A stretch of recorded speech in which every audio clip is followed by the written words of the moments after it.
So వీళ్ళంతా కూడా ముందు గోండాలు, దొంగలు, వ్యభిచారులు, మోసగాళ్ళు, అబద్ధికులు. ఇది మీకు తెలియాలి. క్రీస్తుని నమ్ముకున్న వాళ్ళు క్రీస్తుని నమ్ముకుని మారారు వాళ్ళంతా కూడా. అంటే ఎంత ఎక్స్పీరియన్స్ ఉంటుందో ఒకసారి చూడండి. మాకు క్రీస్తు నేర్పిన పాఠం ఏంటంటే, నీ కుడి చెంప మీద కొడితే ఎడమ చెంప చూపించమన్నాడు. మీరు ప్రాణం పెట్టాలి తప్ప ప్రాణం తీయడానికి లేదని మాకు ఇన్స్ట్రక్షన్స్ అనమాట.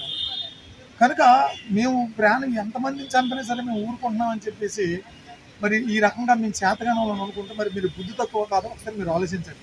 ఇంకో పాయింట్ ఏంటంటే, ఒడిశాలో అప్పుడు గ్రామ్స్టన్ అయ్యగారు మరి మహానుభావులు, ఆయన భారతదేశంలో ఉన్న కుష్ఠరోగులు పుల్లు కడుగుతూ తండ్రి ఇద్దరు కొడుకులు కలిసి వాళ్ళు సేవ చేస్తుంటే జీపులో పెట్రోల్ పోసి బజరంగ దళం వల్ల అగ్గి తగిలించి కాల్చేశారు.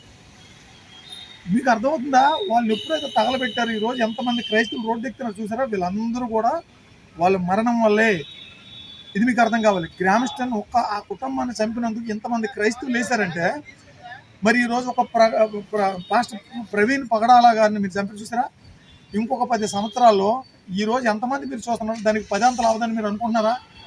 ఖచ్చితంగా అవుతుంది. ఇంకొక వాస్తవం మీకు చెప్పాలి. ప్రవీణ్ పగడాల గారిని మీరు కొట్టలేదండి. పాస్టర్ ప్రవీణ్ పగడాల గారిని మీరు కొట్టలేదు, ఆయన డొక్కును కొట్టారు. అంటే మీకు అర్థం కాదు. ఒక పిడత ఉంటుంది కదా, మట్టి పిడతలో డబ్బులు ఉంటాయి. ఆ మట్టి పిడతను ఎప్పుడైతే కడత మనం కొడతామో ఆ డబ్బులు తుల్లిపోతాయి, అవునా కాదా? అలాగే మీరు ఆ డొక్కును కొట్టారు, ప్రవీణ్ పగడాల ఆత్మ తుల్లిపోయి బయటికి వెళ్ళిపోయింది. అందరు లేదు. మీరు దాన్ని కొట్టుకున్నా, మీరు శవరాజకీయాలు చేసుకున్నా సరే అందరు లేదు. ప్రవీణ్ పగడాలనే ఆత్మ అందరు లేదు. దేవుడు ఆ పాత్రను చేశాడు.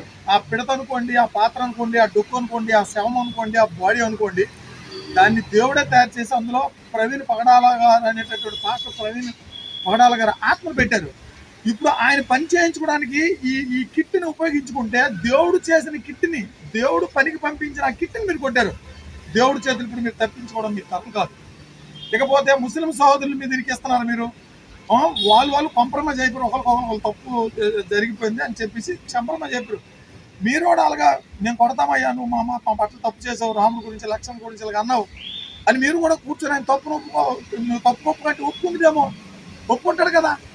ఈ రకంగా ఒక దగ్గర కూర్చొని వాస్తవం ఏదో అవాస్తవం ఏదో తెలుసుకొని ముందుకెళ్తే మన దేశం బాగుపడుతుంది తప్ప ఈ రకంగా మనుషులు చంపుకుంటే ఎంతమంది. ఆయన విశ్వానికి ఒక తార, ఫిల్మీ తార కాదండి, ఒక స్టార్, ఫిల్మీ స్టార్ కాదు. ఈ భూమికే నష్టం ఇప్పుడు ఆయన చనిపోవడం వల్ల. ఇంకా భూమి మీద ఉన్న ప్రజలకి నష్టం. మీరు అనుకుంటారు ప్రజలకు నష్టం కానీ భూమికి ఎట్టి నష్టం అనుకుంటారా?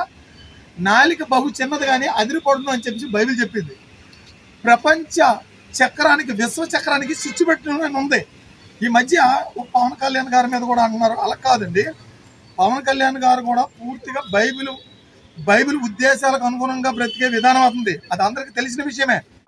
మీకున్న బుద్ధిని, మీకున్న బలాన్ని ఉపయోగించి, మీకున్న శక్తిని, అప్పుడు ఏదైతే హామీలు ఇచ్చారో మీ అధికారాన్ని ఇప్పుడు పవన్ కళ్యాణ్ చాలాసార్లు చెగివెరలకు అంటుంటారు. నిజంగా మీకు చెప్తున్నాను, మీరు ఆ పవర్ అంతా చూపించి దీన్ని ఇన్వెస్టిగేట్ చేసి దొంగలను పట్టించినప్పుడే మీ గొప్పతనం ఉంటుందని చెప్పేసి మేము హృదయపూర్వకంగా కోరుకుంటున్నాం పవన్ కళ్యాణ్ గారు. ఇంకొక మాట ఏంటంటే, ఇంకొక విషయాన్ని మీరు బాగా గమనించాలి. ఏంటి ఆ విషయం అంటే, ఈరోజు ప్రతి ఒక్కరు కూడా మత రాజకీయాలు, కుల రాజకీయాలు చేసేసి మనుషులు చంపుకుంటున్నారు కదా. ఇది ఆపాలని అనుకుంటే మీరు ఎవరికి తెలిసినటువంటి సబ్జెక్ట్ని మీరు ఒప్పించడానికి ప్రయత్నం చేయండి. మీరు ఎందుకు ఒక దగ్గర కూర్చుని పెట్టట్లేదు? హైందువుల్ని, ముస్లింల్ని, క్రైస్తవులు ఒక దగ్గర కూర్చుని పెట్టండి. మీరు ఇన్ని పెద్ద మీటింగ్లు పెట్టేస్తున్నారు కదా, మరి కూర్చుని పెట్టేసి ఏది నిజం ఏది అబద్ధం ఇదేంటికి మీరు తేల్చలేకపోతున్నారు. కాబట్టి కాదు, ప్రవీణ్ పగడాల పాస్టర్ గారిని అది హత్య, అది ఖచ్చితంగా చిన్న పిల్లలు కూడా చెప్తున్నారు. ఆ కుటుంబానికి రక్షణ కావాలన్నా, ఇప్పుడు భవిష్యత్తులో జరగకుండా ఉండాలన్నా వీళ్ళందరి మీద ఇన్వెస్టిగేషన్ చేయండి. హైందవ సోదరులు 3-4 ఉన్నారు. వాళ్ళు ఎలాంటి అనుచిత వ్యాఖ్యలు చేస్తున్నారండి వీడియోలోన, ఎలాంటి అనుచిత వ్యాఖ్యలు. ప్రవీణ్ అన్నాడు, ఇప్పుడు అయిపోయింది నీ పని. రాముడే శిక్షించాడు, కృష్ణుడే శిక్షించాడు, అల్లా శిక్షించినాడు. ఇటువంటి పనికి మళ్ళీ మాట్లాడేది కరెక్ట్ అంటారా? ఇదేనా ధర్మము? ఇదేనా సనాతన ధర్మం? అంటే శత్రువు చచ్చిపోయిన, తోటి మనిషి చచ్చిపోయినప్పుడు వెళ్ళి నీ బాధని వ్యక్తం చేయకుండా, నీ శ్రద్ధాంజలి అక్కడ చూపించకుండా ఇప్పుడు తప్పు లేదులే, మంచి పని అయిందిలే అని అనడం ఎంతవరకు కరెక్ట్ ఆలోచించండి. ఇది మానవత్వానికి విరుద్ధం.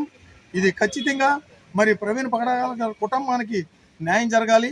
ఆయన మరణం ఎలాగ జరిగిందనేది మీకున్న జ్ఞానం, మీకున్న బలం మొత్తం కూడా దీన్ని బయటికి తీసి అన్ని యంత్రాలను మీరు ఉపయోగించేసి ఎవరు చంపారో ఎలా చంపారో అది బయటికి తీసి మీ మగతనాన్ని మీరు చాటుకోవాలని ఈ సందర్భంగా నేను కోరుకుంటున్నాను. ఇప్పుడు ఇంకొక మాట మీరు గుర్తుపెట్టుకోండి, ఒక్క ప్రవీణ్ పగడాల గారిని మీరు పాస్టర్ ప్రవీణ్ పగడాల గారిని మీరు చంపినందుకు ఇప్పుడు లక్షల మంది ప్రవీణ్ పగడాల గారిని లెక్కడానికి ఇటువంటి ఇన్సిడెంట్ నేను చూసే, నేను కూడా ఒక కాళింగ కుటుంబంలో పుట్టి ఒక రిటైర్డ్ ఆర్మీ ఓడిగా నేను కూడా క్రీస్తుని ఎందుకు అంగీకరిస్తున్నానంటే యేసుక్రీస్తు ప్రాణం పెట్టమని చెప్పాడు, ప్రాణం తీయమని చెప్పలేదు. అది ఆ గొప్పతనం. ఆ మాటకి నేను ఆకర్షితండి మేము ప్రాణం పెట్టడానికి వచ్చాం. ఇంకొక మాట అంటే మీరు లోకమునకు ఉప్పు అయి ఉన్నారని యేసుక్రీస్తు మాకు చెప్పారు. మీరు ఉప్పుగా లేకపోతే అందరూ నంచుకుంటారు మిమ్మల్ని, అప్పుడే మీకు విలువ. ఎప్పుడైతే ఉప్పుకి సారం ఉండదో దాన్ని తొక్కుతారు అన్నాడు. కాబట్టి మేమందరం మీకోసం ప్రాణం పెట్టడానికే మేము వాలంటీర్లుగా వచ్చినాం మీ దగ్గరికి. యేసుక్రీస్తు మమ్మల్ని పంపించాడు మీకోసం ప్రాణం పెట్టడానికి. ఆయన్ని చంపిన మీరు ఇప్పుడైనా మీరు మారండి. ఎందుకంటే ఎంతోమంది చంపిన వాళ్ళు, మర్డర్ చేసిన వాళ్ళు, వ్యభిచారం చేసిన వాళ్ళు, దొంగ చేసిన వాళ్ళు, మోసం చేసిన వాళ్ళు అందరూ మారారు, క్రైస్తవులుగా మారిపోయారు. ఇప్పుడు చంపినటువంటి మీరు కూడా మారుతారు. ఈ వీడియో మీ దగ్గర కూడా వస్తుంది. ఈ చంపినటువంటి మీరు కూడా మారుతారు ఖచ్చితంగా, మీరు బయటపడపోయినా. ఆఖరికి నాది ఒకటే పాయింట్, ఇప్పుడు మీరు తప్పు మేమే చేసాము, మేమే కొట్టాము, అంత మంచి వ్యక్తిని మాకు తెలియదని మీరు ఒప్పుకోండి. బయట కొట్టి ఇంత పోలీస్ వ్యవస్థ, ఇంత మళ్ళీ అధికార వ్యవస్థ, ఇంతమంది క్రైస్తవ సహోదరులు రోడ్లెక్కి ఇంత టైం వేస్ట్ చేస్తున్నారు. ఒక్కరోజు భారత బంద్ అయితేనే ఇంత నష్టం వస్తుంది. మరి ఇంతమంది సహోదరులు ఇంత శ్రమపడి ఈ పని పాటు లేక, నిద్రాహారాలు లేక, పోలీస్ వ్యవస్థ, అధికార వ్యవస్థ మొత్తం అందరి దీని మీద పాస్టర్ ప్రవీణ్ పగడాల గారి కేసు మీద ఇన్వెస్ట్లోని ఎంతమంది టైం ఇంత వేస్ట్ అవుతుందంటే దేశానికి ఎంత నష్టం. గుర్తుపెట్టుకోండి, మీరు చేసినటువంటి ఈ ఒక్క ఎదవ పని, మీరు చేసినట్టు ఈ దౌర్భాగ్యపు పని వల్ల ఎంతమందికి నష్టం వస్తుందంటే మీలాంటి వాళ్ళ వల్ల దేశం బాగుపడుతుంది అంటారా? ఆ చనిపోయినటువంటి అలాంటి వ్యక్తుల వల్ల దేశం బాగుపడుతుందా? ఆలోచించండి. మంచి ఎవరు చెప్పినా వినవలసిందే. కనుక అతను మీ అధికార వ్యవస్థ అంతా కూడా మీరు ఏం చేయాలంటే ఆయన ఖచ్చితంగా, ఆయన మరణం అది యాక్సిడెంట్ కాదు, అది ఖచ్చితంగా హత్య, ఎవరు మర్చిపోలేరు. ఇది హత్యని మీరు రుజువు చేసి